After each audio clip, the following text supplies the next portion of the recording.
नमस्कार, समाचार इंडिया देख रहे हैं आप। मैं हूं आपके साथ आदिल राव। आज खास बातचीत करने के लिए हमारे साथ मौजूद हैं राजकुमार जी, जो कि राजपुर रोड से पहले भी विधायक रह चुके हैं और दोबारा फिर से वो चुनाव की तैयारियों में हैं।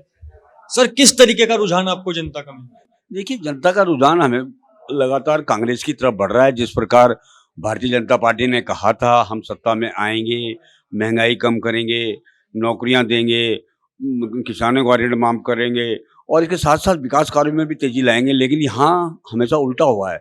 जो चीज़ कांग्रेस के शासनकाल में, जैसे गैस सिलेंडर ले लो, 365 रुपये का था, आज बढ़ाकर 1000 हो गया है। इसके साथ साथ पेट्रोल, डीजल और इसके साथ साथ सरसों का तेल, लगातार कीमतें बढ़ती जा रही हैं, खाद्य पदार्थ की कीमतें बढ़ती जा रही हैं। इन्हीं सबको देखते हुए जनता भारतीय जनता पार्टी से उब गई है। इन्होंने ये कहा था कि डबल इंजन की सरकार आएगी तो बहुत सारे फायदे हो जाएंगे, लेकिन डबल इंजन स्टार्ट ही नहीं हो पा रहा है। ये कैसे स्टार्ट होगा? सारे लोग दुखी हैं कि इस सरकार ने तो बिल्कुल सत्यानाश कर दिया है। कोविड कार्यकाल में कितने लोगों की मौतें हुई, इनकी कोई नीति नहीं बनी कि इन लोगों को बेनिफिट मिल पाए, लोगों को फायदा मिल पाए। इसके साथ साथ और बहुत सारी योजनाएं जो भारतीय कांग्रेस के शासनकाल में चल रही थी, वो लगातार ठप पड़ी है, बंद पड़ी है।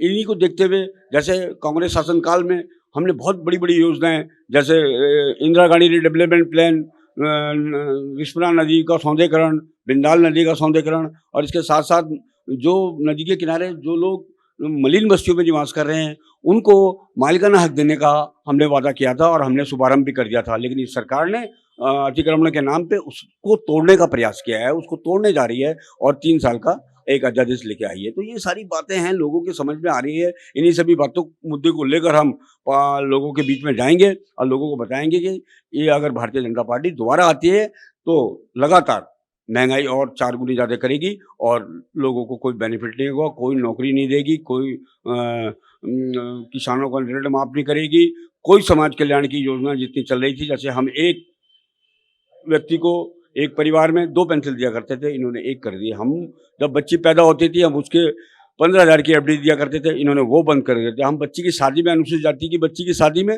1 लाख रुपए दिया करते थे, इन्होंने वो बंद कर दिया था। कन्याधन योजना के अंतर्गत हम लोगों को, बच्चों को जो इंटर पास होती थी, उनको 50,000 की रकम दिया करते थे, इन्होंने वो बंद कर दिया। इसके साथ साथ हम लोग समाज कल्याण के माध्यम से नवयुवकों को लोन देकर उनको दुकान खुलवाने का काम करते थे और उनको लोन देकर गाड़ी गुड़ी के लिए लोन दिया करते थे, जो अपनी टैक्सी इत्यादि चलाया करते थे या कोई रोजगार करते थे, इन्होंने वो बंद कर दिया करते थे।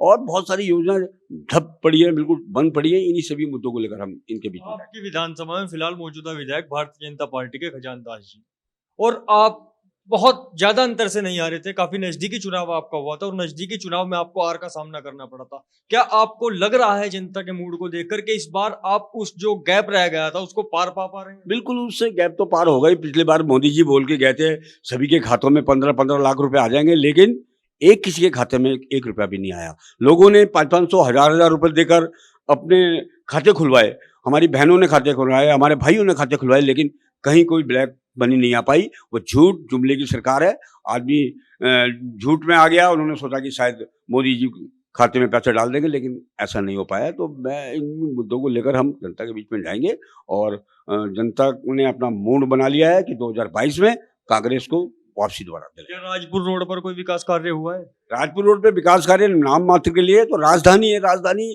का ये विधानसभा है। यहाँ पर तो ऑलरेडी सेंटर से पैसा आता ही आता है। यहाँ पर 750 करोड़ रुपए स्मार्ट सिटी के नाम से बर्बाद करा गया है। जहाँ सड़कें बनी थी उसके ऊपर सड़कें बनाई गई, जहाँ पाइपलाइन डाला था उसके ऊपर डबल पाइपलाइन डाल दिया गया है, जहाँ सीवर का पाइप था उसको सीवर का पाइप डबल डाल दिया गया है, जहाँ नाली ऑलरेडी बनी हुई थी नाली दोबारा बनाई गई है, तोड़ के नाली बनाई है।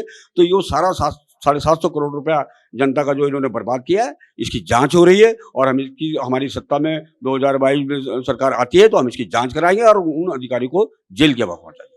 तो आप सभी ने देखा, हमारे साथ थे राजकुमार जी, जिनको राजपुर का राजकुमार कहकर भी जनता यहाँ की बुलाती है। हम अधिकतर इनका देखते हैं लोगों के बीच में, जनता के बीच में जब ये जाते हैं तो इन्हें अलग ही एक रुझान देखने को जनता का इनके प्रति मिल रहा है, क्योंकि ये हारने के बाद भी लगातार जनता के साथ क्षेत्र में बने रहे।